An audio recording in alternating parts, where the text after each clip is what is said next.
4 নম্বরে হলো ওয়া আতাবুজ যাকাত, যাকাত আদায় করা। যে ব্যক্তি যাকাত আদায় করবে না তার ধন সম্পদ দিন দিন ধ্বংস হবে। যদিও আমরা দেখতেছি আমার আমলে ধ্বংস হচ্ছে না, আমার জীবদ্দশায় ধ্বংস হচ্ছে না, খোদার কসম তোমার আগামী 3 পুরুষের কোন এক পুরুষ মানুষের কাছে হাত পাততে হবে। 3 পুরুষের ভিতরে কোন এক পুরুষ মানুষের কাছে হাত পাততে হবে। আর যে ব্যক্তি যাকাত আদায় করবে সঠিক মাপক, সেই ব্যক্তির আগামী 40 পুরুষ পর্যন্ত কারো কামলা দিতে হবে না, কারো কাছে কখনো কোনোদিন হাত পেতে ভিক্ষা করতে হবে না। মেরে মুহতারাম হাজিরিন, যাকাত আদায় করতে হবে। আর যাকাতটা আমাদের দেশে আদায় করে না বললেই চলে। আল্লাহ পাক রব্বুল আলামিনের পক্ষ থেকে যাকাত আদায়ের কথা বলা হয়েছে শতে 2.5 টাকা। শতে 2.5 টাকা, সবাই বুঝবেন। লাখে কত? 2.5 আর হাজারে 250, লাখে 2.5, কোটিতে 2.5 লক্ষ। আর যাকাতটা আমরা কেন দিব? যাকাত শব্দের অর্থটা কি? যাকাত শব্দের অর্থ হলো পবিত্র হওয়া, পবিত্র করা, বাড়ানো। আরবি কিন্তু একটা বাক্য বহু বচনে অনেক উত্তর হয়। তো যাকাত এটা অর্থ আসে অনেকগুলো, তার মধ্যে সর্বপ্রথম যে অর্থ এটা হলো বাড়া। এটা কি? বাড়া, অর্থাৎ যে ব্যক্তি যাকাত দিবে তার সম্পদ কি বাড়বে, এটা অর্থই আসে এটা। দ্বিতীয়ত হলো বৃদ্ধি পাওয়া, তৃতীয়ত হলো সম্পদকে পবিত্র করা। যে ব্যক্তি যাকাত আদায় করবে তার সম্পদ পবিত্র হবে, যে ব্যক্তি যাকাত আদায় করবে তার সম্পদ বৃদ্ধি পাবে, যে ব্যক্তি যাকাত আদায় করবে তার সম্পদ বেড়ে যাবে। কে বলেছেন? আল্লাহ। সুতরাং এই যাকাত সম্পর্কে রাসূল যখনই বয়ান করতেন, যে ইহুদিরা এই বয়ান শুনতেন সেই ইহুদি পর্যন্ত এই যাকাত দেওয়া শুরু করে দিতেন। একবার এক মহিলা মসজিদে নববীর পাশ দিয়ে হেঁটে যাচ্ছে, আর রাসূল যাকাত সম্পর্কে আলোচনা করতেছে। যে ব্যক্তি যাকাত দিবে তার ধন সম্পদ হেফাজত করবে একজন, তিনি কে?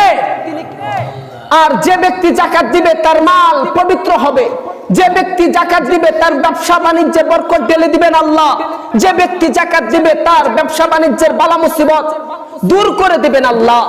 এই কথা শুনে এই ইহুদি মহিলা বাড়িতে গেছেন, যায়া তার সম্পদ থেকে হিসাব করে করে করে করে টেনে হেসড়ে সমস্ত যাকাতের পয়সাগুলো বের করে নিয়ে আসছে। আয়না মানুষের কাছে খুব যাকাত বিলাই করছে। অন্য তার সাথের ব্যবসায়ীরা বলতেছেন, তুমি না ইহুদি, তুমি যাকাত দিচ্ছ কেন? যাকাত তো দিবে মুসলমানের জন্য।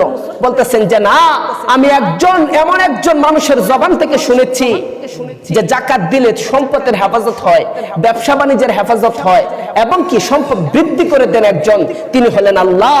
তিনি জীবনও কখনো কোনোদিন কোনো প্রকার মিথ্যা কথা বলে নাই, তিনি হলেন মুহাম্মদ সাল্লাল্লাহু।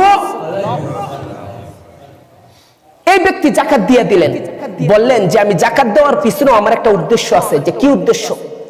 যে আগামীকাল বহু দূর থেকে, অন্য রাষ্ট্র থেকে আমার ব্যবসার জন্য 100 উট আসবে, আর এই উটটি এই যাকাতের কারণে হেফাজতে আসবে। আর যদি হেফাজতে না আসে তাহলে মুহাম্মাদের কলারে ধরে আমি আমার যাকাতের টাকা আবার আদায় করব। বলেন নাউজুবিল্লাহ। আগামীকাল পরের দিন 100 উট নিয়ে সমস্ত ব্যবসায়ী, আগে কিন্তু অনেক ব্যবসায়ী একসাথে যাইতো, কারণ ডাকাতের যুগ ছিল, তো একাকিত্ব, কেউ কোনো জায়গায় কম যাইতো, তো অনেক লোক একসাথে গেছে। সবাই তো আর একসাথে না, কারো পিছে একজন, আবার আরেকজনের পিছে আরেকজন, আরেকজনের পিছে আরেকজন। হঠাৎ মাঝ রাস্তায় ডাকাতের কবলে পড়লো। পুরো এলাকা, পুরো শহর জানাজানি হয়ে গেল যে লক্ষ লক্ষ কোটি টাকার মাল ডাকাতের কবলে পড়েছে। সবাই বেহুশ, সবার মাল ধ্বংস হয়ে গেছে, সবার মাল চিন্তায় হয়ে গেছে। কিন্তু বেলা শেষে দেখা গেল এই ইহুদি মহিলা মাল নিয়ে তার ম্যানেজার নেতার মতো হেঁটে হেঁটে আসতেছে।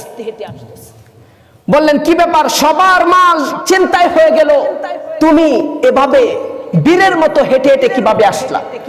যে আমার উটের পাল নিয়ে আমি ছিলাম সবার পিছনে, যখন সবার পালগুলো আটকে দিল ডাকাতের দল, তখন আমার উটের সামনের যে লিডার উটটা ছিল সেই উট একটা পাথরের সাথে ধাক্কা খেলো, আর ধাক্কা খেয়ে তার ঠ্যাঙে আঘাত পেল। তার ঠ্যাঙে আঘাত পেয়ে সে মাটিতে সশরীরে বসে গেল। তার বসনে দেখে সমস্ত উটগুলো তার পিছনে বসে গেল, আর তার বসা দেখে আমিও বসে গেলাম।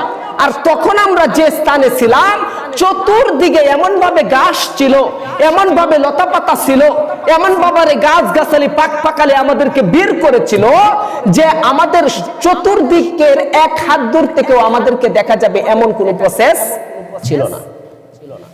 সব মালামাল নিয়ে ডাকাতরা জুড়ে আওয়াজে বলা শুরু করেছে, চলো চলো, আমরা সবার মাল চিন্তাই করে ফেলেছি, আর কেউ এখানে অবশিষ্ট বাকি নেই। এটা আমার কানে শুনতেছিলাম। সবাই যখন বাহবা দিয়ে আনন্দ চিত্তে উচ্চ আওয়াজে মিছিল করে করে এখান থেকে সরে গেল, আমি আমার উটগুলো নিয়ে দাঁড়িয়ে আপনার দরবার পর্যন্ত সশরীরে আমি চলে আসলাম। আর এই মহিলা রাসূলের কথা, তার যাকাত আর ব্যবসার এই অঘটনের হাত থেকে বাঁচা, এই সমস্ত সশরীরে দৃশ্য দেখে আর নিজেকে স্থির রাখতে পারলেন না। এক দৌড়ে বিশ্ব নবীর কাছে গেলেন, রাসূলের হাত ধরলেন, কালিমা পড়ে মুসলমান হয়ে গেলেন।